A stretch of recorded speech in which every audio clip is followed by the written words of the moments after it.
in their forehead and in their hands. What mark are we under? Listen. What mark are we under that our forehead, which is the manifestation of what we think and what we know, but our hands are the manifestation of that thinking. So if the mark of the beast was in their forehead, how would you know it until you looked at the works of their hands? In the name of Allah, the Beneficent, the Most Merciful. Assalamu alaikum, brothers and sisters. I'm Brother Octavier&alexzueah. And I pray that Allah guides my words and gives you all something that you can go and study. And if you watch my previous video, I talked about the mark of the beast and gave you all the definition of a mark, which is a small area on the surface of something that is damaged, dirty, or different in some way. I want to start with the word beast. Vocabulary.com says a beast is an animal and usually not a gentle or attractive one.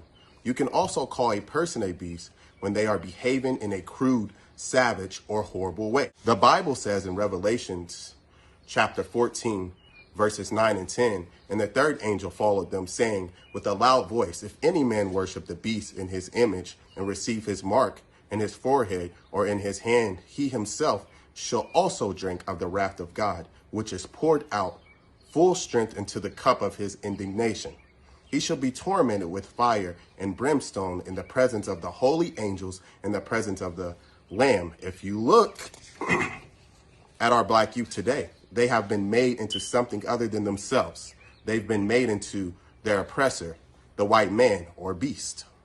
The Most Honorable Elijah Muhammad states in his beautiful book, Message to the Black Man, on page 230, that the Lord of Islam taught me that in 1555, a devil by the name of John Hawkins or Hopkins of England brought the first of our parents here for slave purposes. We were not to be citizens, not to be represented as humans, or to be given equal justice under the American laws. Now, hold on. I have a side note. See, brothers and sisters, they told us slavery started in 1619. That's not true. The first nigger was made in 1619. It took 64 to 65 years to break us from our original nature, which is a righteous Muslim. We fought back and eventually they succeeded. What they would do is kill off our elders and then take the baby and raise the baby up in Christianity. So that's why they said slavery started in 1619, because they created the first nigger in 1619. Now, let me resume where I was at reading page 230 of Message to the Black Man. In 300 years of slavery, we were lashed, beaten, and killed, given no education, and reared and cared for like the slave master's stock, horses, cows, and other domestic animals. Our children were separated to different plantation owners. For the last approximately 100 years of so-called freedom, the so-called Negroes have been subjected to the worst inhumane treatment of any people who have ever lived on the earth. They, the devils, have lynched and burned the so-called Negroes during the past century as sport for their wives and children to enjoy. Brothers and sisters, this is why our youth act this way. They have been made into something other than themselves by a beast. Our youth are taught in the white man's education system that was never designed for them. They are taught European history. Every time they hear about their own history,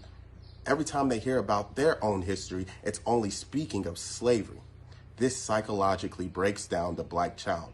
This is no accident, brothers and sisters. This was specifically designed to break down the black child. When you constantly see an image of someone who looks like you, never succeeding, This builds hopelessness and a low self-esteem.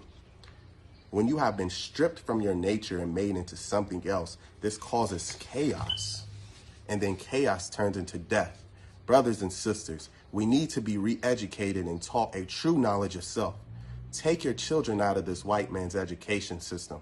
The Honorable Minister Louis Farrakhan states that the black youth is the foundation of a brand new nation, and the enemy knows this. That's why there's a war on black youth. We need to separate from our 400-year-old oppressor and do for self.